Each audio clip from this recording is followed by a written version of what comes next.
Hi folks, 2 months ago I got rid of a 2018 Nissan Leaf, a 40 kilowatt hour model which I'd had for 11 months and put 6,000 miles on it, and I replaced it with a Tesla Model 3 long range.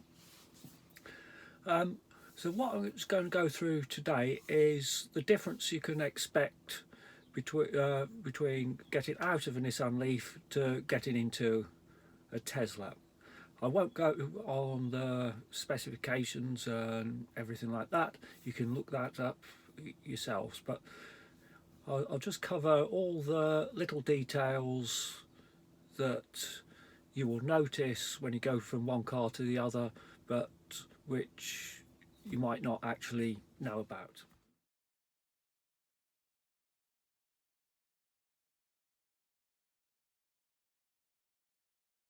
So first off, control of the car itself. The Leaf is a conventional car. You've got switches and dials everywhere. The Tesla, you haven't. It's all controlled by the touchscreen. However, that's not quite the whole truth. As well as the touchscreen, you also got the two stalks on the steering wheel and two thumb wheels on the steering wheel, and you can control quite a lot from that. The left stalk, you've got headlight main beam on and off just like on a conventional car, and your indicators. The button on the end does is press the button once and the wipers will come on, and if you press and hold, as I just actually managed to do, you'll wash the windscreen. The other important thing, if you press the button once, the wipers come on the touch screen. It comes up automatically the controls for the wipers as well, so without actually going through the menus for on the touch screen or anything, just press the button and the controls come up as well. Also, the voice command works really well. So currently the windshield wipers are set to off, and I'll just set them to automatic.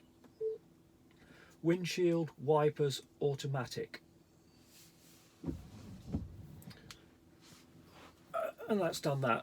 The right stalk, that's your gears, and also for controlling autopilot. And when you're on autopilot, the right thumb wheel will control your speed and your following distance, so that's all really easy. So driving the car, supposedly the suspension is stiffer in a Model 3 than a Leaf, but to be honest I can't tell any difference in the ride quality between the two. The headlights are way better in the Tesla. My Leaf was not a Techno, so it did not have the LED headlights. It had conventional halogen headlights, and to be frank, they're pretty poor. The headlights on the Tesla are really good. One of the things that I really liked about the Leaf is the single pedal driving. It's absolutely awesome. Now the Tesla also has single pedal driving. You have a little bit of control over it. You can set it to creep, roll or hold. So creep, it behaves like a old ICE with an automatic gearbox. You need to keep your foot on the brake, else the car will creep forward. Roll is no regen braking. The hold mode is like the single pedal on the Leaf. You've got the regen braking, and then as you come to a halt, the actual brakes will come on automatically and it'll bring you to a complete stop. The big difference you'll notice if you jump out of the Leaf into the Tesla is the regen braking in the Tesla is nowhere near as good as the Leaf. The regen is a lot more predictable in the Leaf. The Tesla, it varies with temperature and state of charge a lot more, and as it comes to a complete stop, it just does not do that as well as the Leaf. It will come to a complete stop, but it just doesn't do it as good as the Leaf. So the regen braking, single pedal driving, the Tesla is not as good as the Leaf. Inside the cabin storage, you've got way more in the Tesla. It's a bigger car, so you expect that. What is really great on it, this is a 2021 refresh model. Underneath the touchscreen here, there's 2 wireless charging pads. The seats themselves, they are much more comfortable than the Leaf. My wife used to complain about the seats in the Leaf being uncomfortable. Her Prius, the seats in the Prius are definitely more comfortable than the Leaf was, and the seats in the Tesla are more comfortable than the Prius. Right, the steering wheel itself, unfortunately, unlike the Leaf, it has no steering wheel heater, and the steering wheel heater in cold weather is awesome. I really do miss the steering wheel heater. Unfortunately, Tesla doesn't have it. It is what it is. It has a lot more adjustment than the Leaf. The Leaf, you had no in and out adjustment on it. The Tesla does. When you're driving along, noise, both cars are similar. There's no noticeable difference with noise when you're driving. With regard to audio, this version of the Tesla's got what they call their premium audio. Unfortunately, I'm getting old and decrepit and my hearing's not what it was, so I can't really tell any different. What the Tesla does have is a whole range of games and internet connectivity for when you're charging though, which the Leaf didn't have. One thing which you do notice, with the Leaf you do get range anxiety, and part of the reason for that is you have the great big GOM display in the binnacle, and it was always in your face counting down. On the Tesla, yes, it's got a larger range, but the display is much more subtle, so it's not in your face, you don't notice it and you look at it. And you can always pull up the energy monitor app in the Tesla, and that will show you a graph of how you're doing with predicted range to your destination versus what the car's actually doing as well. So the GOM on the Leaf was not very accurate, shall we say, whereas the Tesla, I haven't actually been out on any long road trips on it yet because of lockdown, but the energy monitor display, you can actually see how the car is doing against its prediction. Again, going back to driving the car, obviously the Leaf is no slouch, but the Tesla's a lot faster. The big difference though, with the Leaf, if you got it in eco mode, if you put your foot flat to the floor, it would give you full beans acceleration. With the Tesla in chill mode, it doesn't do that. If you put your foot flat to the floor, you do not get the full acceleration that you get in standard mode. Supposedly, according to the stats, the Leaf has got a better turning circle than the Tesla. The reality is I always struggled to park the Leaf. Its turning circle was quite bad, and it always catch you out, and I never really got used to it. The Tesla supposedly has a worse turning circle than the Leaf, but I actually find it actually much better, and I don't misjudge backing into parking spaces. What the Leaf did have when you're parking was the bird's eye view, so you're actually looking down on the car, and by magic it converts all the cameras into a bird's eye view, which was really handy. The Tesla does not have that. You just got the display from the reversing cameras and the 2 backwards facing cameras on the other side.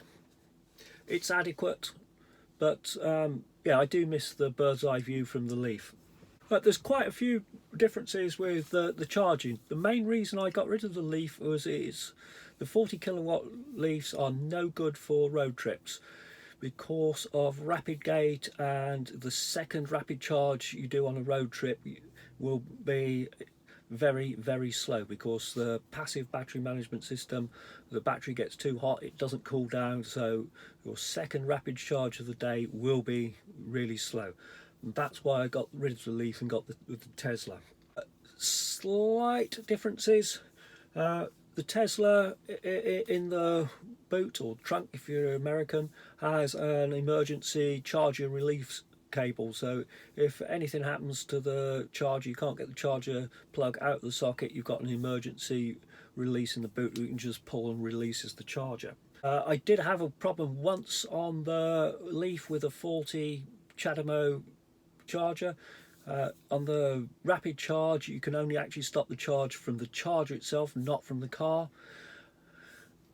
And in that case, I had to phone up the charging company and get them to remotely stop the charge so I could release the charging cable. So the manual release on the Tesla may be handy one day. What I did like about the Leaf was it had a very simple set your time on off charge timer for if you had time of use electricity tariff like we do.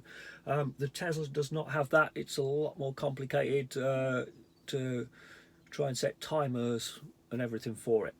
On the plus side, there are a couple of charging apps which I'm aware of, one called Charge.ev and the one that I use called Omi. The Omi one is free, and that will go in and it'll get to your electricity tariff, in our case Agile Octopus. It'll get the time of day, actual real-time charge prices, and it will take control of the charge. It tells the car remotely when to start and stop charging. The Leaf didn't have any of that. Which brings me on to the app. The Nissan app was particularly poor. It was incredibly slow to connect. That was if you were lucky and it would connect. The Tesla app is much slicker and reliable and a lot more functionality. And finally, Autopilot. This has got the basic Autopilot on it, and Tesla are not exactly forthcoming on what capabilities you get with basic Autopilot as opposed to the full self-drive. On the Leaf, if you put it into ProPilot going down the motorway, if you want to change lane,